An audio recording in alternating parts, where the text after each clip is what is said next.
안녕하세요. 저는 삼성 SDS에서 근무하고 있는 석도준 기술사입니다.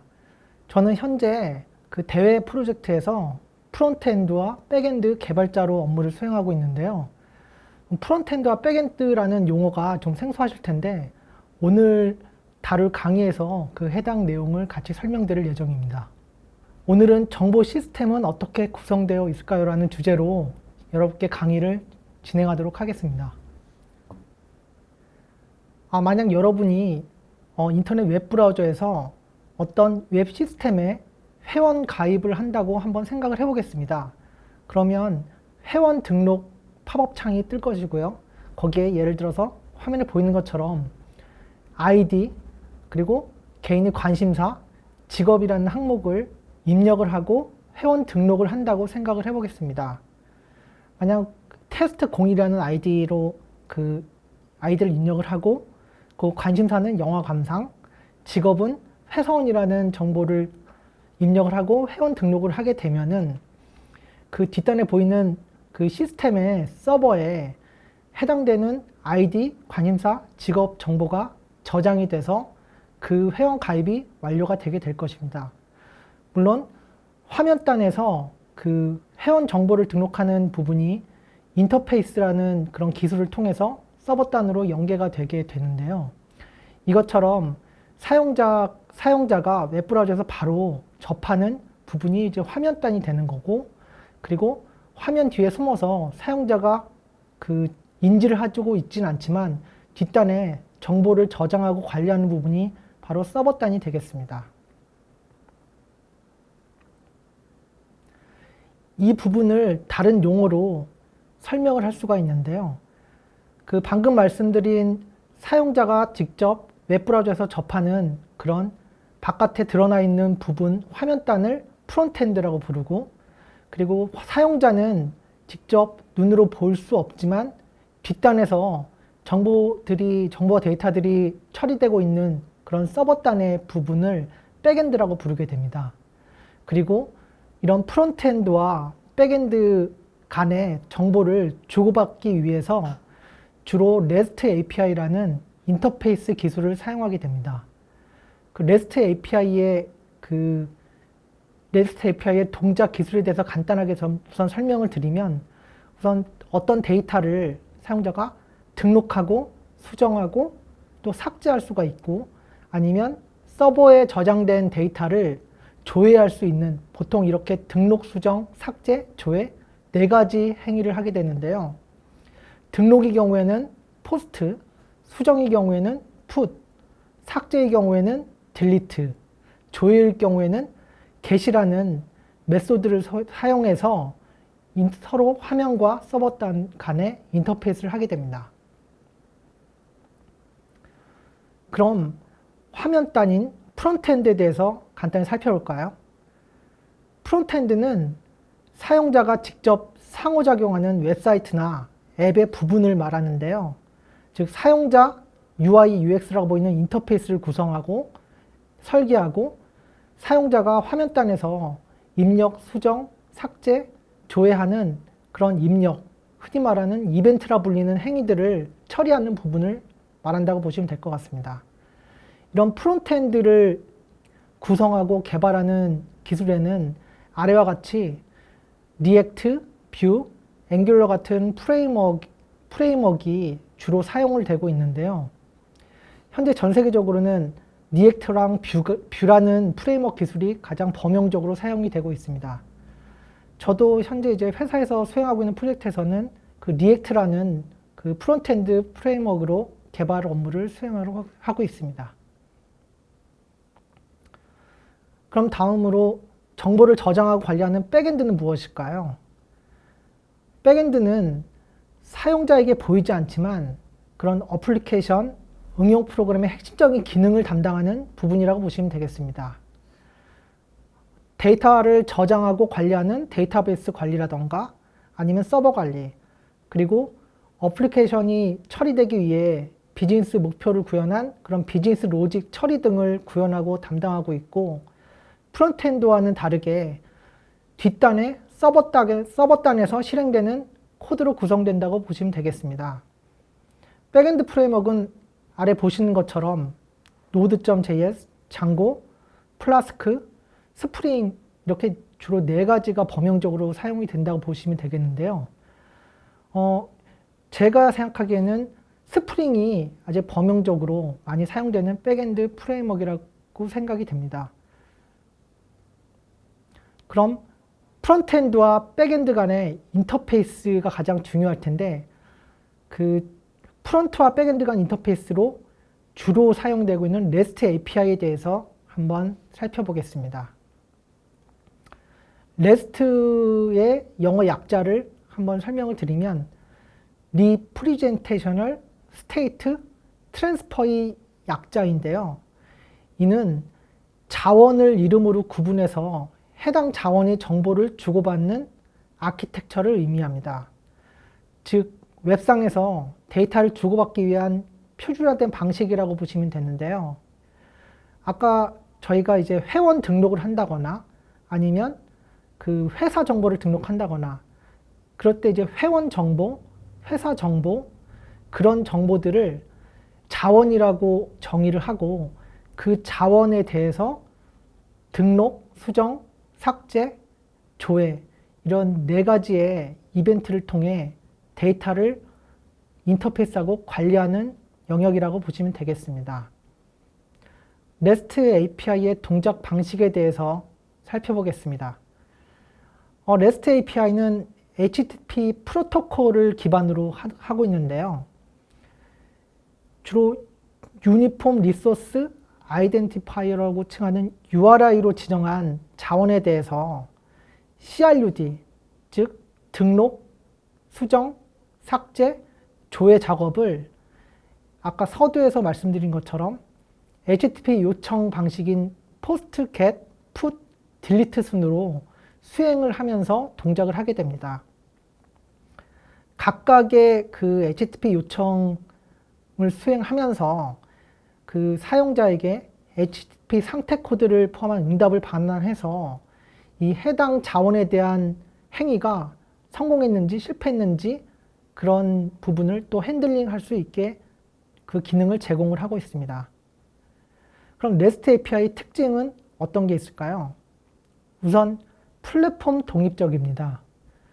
플랫폼 독립적이란 말은 어떤 시스템이 예를 들어서 그 개발 언어가 자바라던가 C 랭귀지 그런 다양한 언어로 구현이 되어 있을 수가 있을 텐데 그 어떤 그 언어로도 구현이 가능하고 그 랭귀지나 어떤 플랫폼에 의존적이지 않다는 말입니다.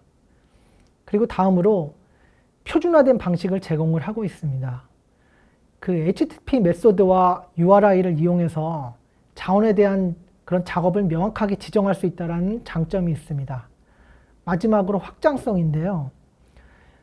그 예를 들어서 그 회원이라는 자원, 뭐 회사 정보, 그런 취미 정보, 그런 자원을 정의를 했을 때 새로운 요구사항에 따라서 새로운 기능을 추가하기 위해서 새로운 자원이 추가될 경우에도 기존 API는 변경되지 않고 새로운 자원을 추가해서 확장을 해나갈 수 있는 특징이 있습니다. 그러면 그 REST API의 주요 이벤트 핸들링 메소드가 등록, 수정, 삭제, 조회 네 가지가 있다고 말씀을 드렸었는데요. 각각 한 가지씩 한번 살펴보도록 하겠습니다. 우선 자원을 등록하는 포스트 API에 대해서 살펴보겠습니다. 오른쪽에 보시면 포스트 API에 대한 그 사례가 나와 있는데요. 위에 보시면 post API/users라고 되어 있는데 이 users라는 예를 들어서 회원 정보에 대한 자원을 신규로 생성하는 그런 이벤트 메소드라고 보시면 되겠습니다. 그리고 아래 보시면 그 신규 자원을 생성을 하고자 할 때는 아래 보시는 것처럼 ID는 테스트 01, 관심사는 영화 감상, 직업은 회사원 이렇게 JSON이라 불리는 키 밸류 형태의 그런 그 세트를 만들어서 API/users라는 그런 자원 URI를 지정을 하고 앞에 post라는 메소드를 날리게 되면은 신규 자원 생성이 이루어지게 됩니다. 이렇게 신규 자원 생성하는 업무 플로우를 간단하게 설명을 드려보겠습니다. 우선 HTTP 포스트 요청을 이용해서 새로운 자원을 생성을 합니다. 그러면 서버에서는 사용자가 날린 이런 포스트 API 요청을 받아서 실제 데이터베이스에 새로운 사용자 정보를 저장을 하게 됩니다. 만약 그런 서버에 신규로 요청한 자원이 성공적으로 저장이 되면 그 서버는 HTTP 200일 create라는 상태를 반환하고 그럼 시스템이나 사용자 측에서는 성공적으로 정보가 생성이 됐다는 것을 인지를 할 수 있게 됩니다. 그래서 결국 궁극적으로는 새로운 자원을 서버에 추가를 하게 되는 것입니다.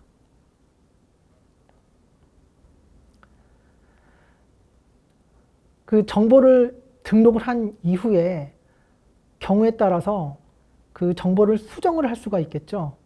그럼 이렇게 기존 자원을 수정을 하는 put API에 대해서 한번 살펴보겠습니다. 전 페이지에서 신규 자원을 생성을 할 때 아이디를 테스트01, 관심사를 영화 감상, 직업을 회사원으로 등록을 한 거를 기억을 하실 겁니다. 그 관심사를 영화 감상에서 음악 감상으로 수정을 한다고 생각을 해보겠습니다. 그럼 마찬가지로 그 API users라는 그런 자원 URI를 지정을 하고 앞에 보이시는 것처럼 push라는 REST API를 날리게 되면 기존 자원에 대해서 그 서버는 업데이트 작업을 수행을 하게 됩니다. 이렇게 HTTP put 요청을 이용해서 기존의 자원을 수정을 하게 되는데요. 그 포스트 API와 다른 점은 수정을 할 때는 그 뒤에 특정 ID 값을 URI에 지정을 해줘서 특정 ID 값에 해당되는 자원들만 데이터를 수정을 하신다고 보시면 되겠습니다. 그러면 이 케이스에서는 서버에서는 사용자 아이디가 테스트 01인 자원의 정보를 수정을 하게 되고요. 만약에 데이터베이스에 정상적으로 아무 오류 없이 수정 작업이 완료가 되게 되면 HTTP 200이라는 그 OK 상태를 반환을 하게 됩니다. 그럼 저 같은 개발 업무를 수행하는 개발자라던가 아니면 실제 웹사이트를 사용하고 있는 사용자 입장에서도 이 정보가 정상적으로 업데이트 되었다는 것을 이제 알 수가 있게 되고요. 만약에 실패할 경우에는 그 실패한 케이스에 따른 각각의 에러 메시지를 반환을 해서 개발자가 이제 개발 업무를 수행할 때 디버깅을 한다거나 오류를 수정한다거나 하는데 활용을 할 수 있게 됩니다. 그럼 만약에 그 등록을 했던 그런 데이터 정보들이 불필요하게 돼서 삭제를 할 필요가 있을 경우에 삭제를 하는 행위에 대해서 한번 살펴보겠습니다. 기존 정보를 삭제하기 위해서는 delete라는 REST API를 이제 호출해서 사용을 하게 되는데요. 그 오른쪽에 보시는 것처럼 그 users라는 회원 정보 자원에 test01이라는 키를 가지고 있는 정보를 삭제하는 케이스를 생각을 해보겠습니다. 그럼 users라는 정보에 test01이라는 키를 가진 자원을 정의를 하고 그 앞에 이제 delete라는 그 HTTP 요청을 이용해서 기존의 자원을 삭제를 하게 됩니다. 서버에서는 이 delete API 요청을 받아서 test01인 사용자에 대한 정보를 삭제를 하게 되고요. 마찬가지로 성공 시에는 HTTP 200OK 상태를 반환을 하고 실패 시에는 그 에러 케이스에 따라 적절한 에러 메시지를 반환을 해주게 됩니다. 만약에 키를 잘못 입력했다거나 아니면 존재하지 않는 자원을 삭제하도록 그 delete 요청을 날리게 되면 404 not found와 같은 그런 에러 메시지를 반환을 하게 되니까 아마 이거는 참고하시면 그 웹사이트를 사용하시는데 많은 어느 정도 도움이 될 거라고 생각합니다. 그럼 기존 자원을 조회를 하는 get API에 대해서 한번 생각을 해보겠습니다. 예를 들어 그 회원 정보에 test01이라는 아이디를 갖고 있는 모든 자원 정보의 항목들을 조회하고 싶을 때는 users의 test01이라는 URI에 대한 get API를 호출해서 해당 정보를 조회를 할 수가 있습니다. 서버에서는 이 HTTP GET 요청을 받아서 사용자 아이디가 test01인 자원 정보를 반환을 해주게 됩니다. 이런 get 메소드를 통해서 사용자는 그 웹 브라우저 상에 본인이 보고 싶어하는 모든 데이터 정보들을 이제 조회를 할 수가 있게 되는 것입니다. 그 시스템 그 로직상에서는 성공했을 경우에는 마찬가지로 HTTP 205K 상태를 반환을 하게 되고, 실패를 할 경우에는 그 케이스별로 적절한 에러 메시지를 반환을 해주게 됩니다. 이처럼 HTTP GET 요청을 이용하면 기존의 자원을 조회할 수가 있고요. 만약에 조회하고자 하는 그 ID 값을 잘못 호출한다거나 아니면 존재하지 않는 그런 자원의 키 값을 조회할 경우에는 404 not found와 같은 에러 메시지가 반환이 되게 됩니다.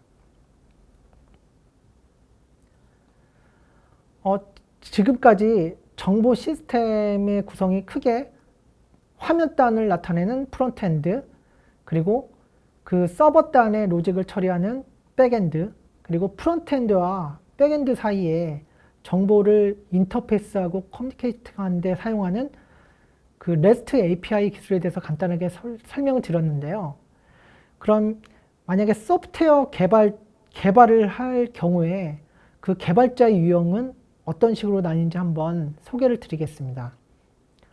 우선 그 프론트엔드 개발자와 백엔드 개발자, 이렇게 두 가지 부류로 주로 나뉘게 된다고 볼 수가 있습니다. 프론트엔드 개발자는 웹사이트나 모바일 어플리케이션 등의 주로 화면단의 사용자 인터페이스를 개발하는 업무를 수행하게 되고요. 백엔드 개발자는 웹사이트나 모바일 어플리케이션 등에서 데이터베이스 관리 시스템이나 아니면 비즈니스 요건을 처리하는 비즈니스 로직을 서버단에서 처리하는 그런 서버 로직을 주로 개발을 하는 업무를 수행하게 됩니다. 그리고 프론트엔드와 백엔드 개발을 같이 수행하는 그런 영역을 풀스택 개발자라고 부르고 있습니다. 주로 이제 백엔드 개발자가 그 비즈니스 요건에 대한 서버단 로직을 REST API 스펙으로 개발을 한 이후에 프론트엔드 개발자에게 그런 REST API 스펙을 제공해서 프론트엔드 개발자가 화면단에 그런 이벤트 처리를 통해 화면 어플리케이션을 개발한다고 보시면 되겠습니다. 지금까지 정보 시스템이 어떻게 구성되었는지 여러분께 설명을 드렸는데요. 만약 소프트웨어 개발자로 그 성장을 하고 싶은 분들이 계시다면 본인의 그런 그 프론트엔드나 백엔드에 대한 기술적 선호도라던가 아니면 어떤 업무를 좋아하는지 그런 성향을 생각하셔서 그런 커리어를 어느 방향으로 가져갈지 생각하시는 것도 좋은 기회가 될 것 같습니다. 지금까지 강의를 들어주셔서 감사합니다.